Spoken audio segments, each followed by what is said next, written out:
안녕하세요. 오직 여러분들의 아름답고 건강한 코만을 생각하는 오직코 윤현철 원장입니다. 상담을 받으실 때 원장님 제가 콧대를 올리게 되면 눈이 몰려 보일까 봐 걱정이에요, 이렇게 걱정하시는 분들이 있습니다.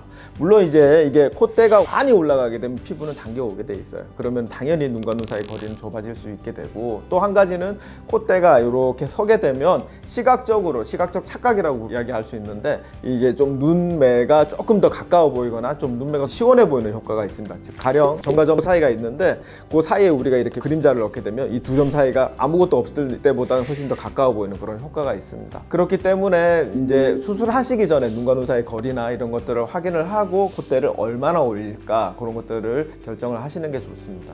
눈과 눈, 미간 사이 거리는 보통 한국 여성분들의 경우에는 한 35mm, 남성분들은 한 36mm. 근데 실제로 몽고주름이라고 그러죠. 그런 것들이 있으면 실제보다 더 이렇게 가까워 보일 수도 있습니다. 우리가 콧대를 올릴 때 보통 실리콘이 가장 많이 들어가는 게 뭐 3mm에서 3.5, 4, 4.5 뭐 그 정도가 많이 들어가게 되는데, 그 정도로는 실제적으로 이 눈과 눈 사이 거리가 크게 달라지진 않아요. 제 경험상 해보니까 콧대가 아주 낮으신 분들 뭐 한 7mm, 8mm 정도 올리는 경우도 있는데, 그런 경우에는 조금 몰립니다. 실제적으로 거리가 조금 더 가까워지는 경우도 있어요. 그래서 만약에 눈과 눈 사이 거리가 너무 35보다 더 작다, 이런 경우에는 콧대 미간이나 이런 것들을 좀 적당히 고려를 해봐야 됩니다. 그래서 원장님들도 수술하시면서 넣어보고 이게 좀 몰려 보인다, 뭐 이런 것들을 감안을 하셔가지고 처음에 약속했던 것보다 조금 뭐 높이를 낮춘다든지, 아니면 몰려 보일까봐 너무 낮게 했는데 이 정도는 괜찮은데 그럼 조금 더 높이를 더 한다든지, 그런 거를 유도리를 발휘하는 게 좋겠습니다.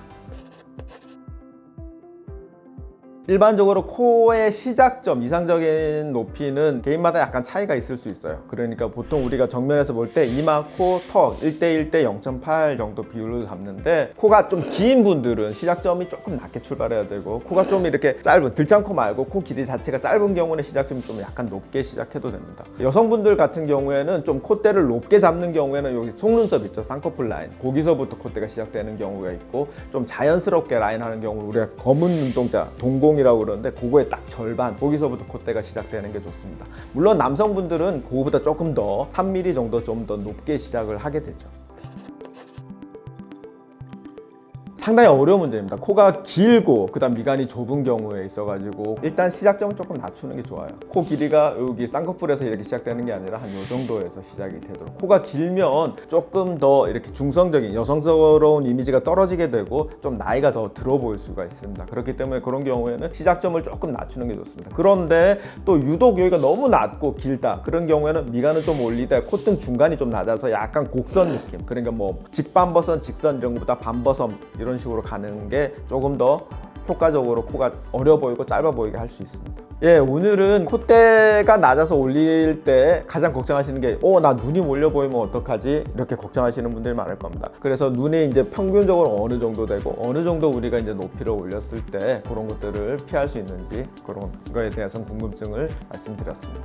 네, 감사합니다.